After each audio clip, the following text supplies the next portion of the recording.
Welcome to Siena. Today we're diving into one of Italy's most charming and historic cities.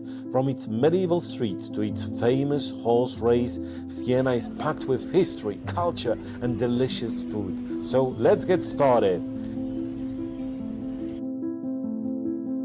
Siena is located in the heart of Tuscany, just a short trip from Florence. Back in the day, this city was a major rival to Florence, competing in trade, art and politics. While Florence is known for its Renaissance flair, Siena has preserved its medieval charm, making it feel like stepping back in time. However, Siena's trajectory changed dramatically in the mid-14th century during the devastating Black Death of 1348. The plague wiped out nearly half of the city's population, leaving it weakened and unable to maintain its power and influence. Projects like the ambitious expansion of the Siena Cathedral, which was meant to rival Florence Duomo, was abandoned, and the city never fully recovered from its former glory.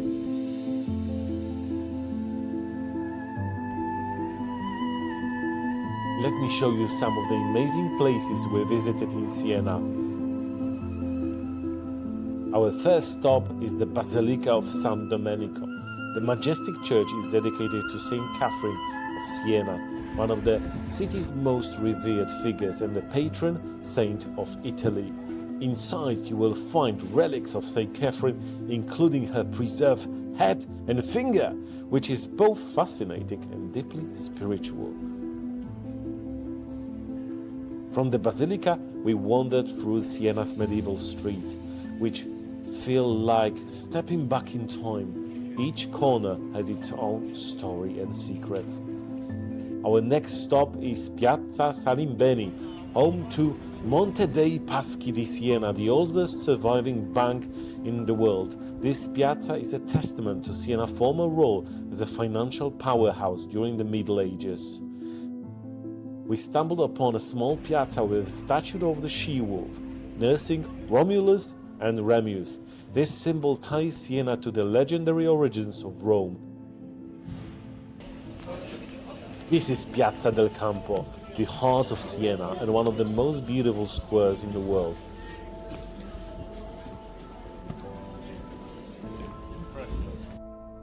Its unique shell shape is surrounded by stunning medieval buildings, giving it timeless charm.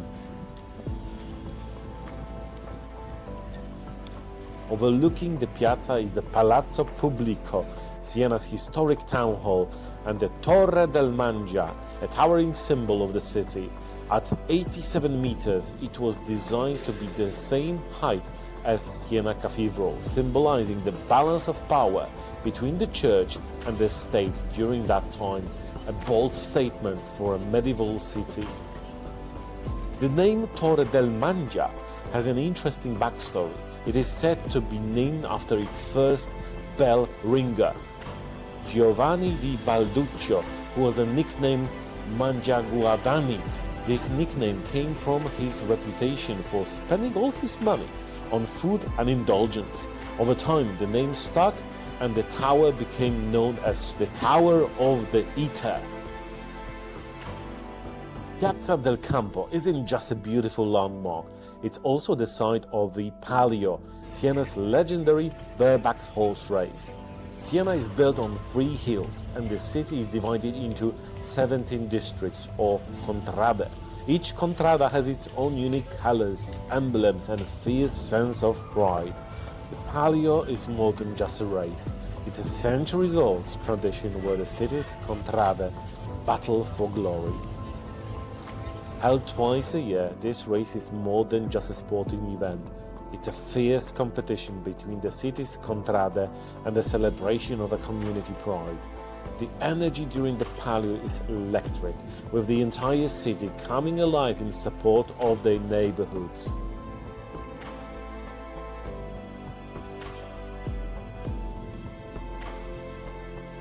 Next, we visited the Siena Cathedral, or Duomo di Siena, a Gothic masterpiece renowned for its striking black and white marble stripes symbolizing the colors of Siena and the balance between light and darkness, good and evil.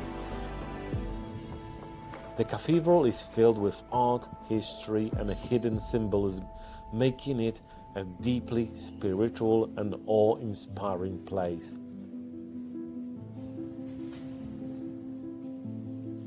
One of the most fascinating features is the intricate mosaic floor, which took over 2 centuries to complete. Composed of 56 panels, these mosaics depict biblical stories, allegories, and historical figures, each with layers of symbolism.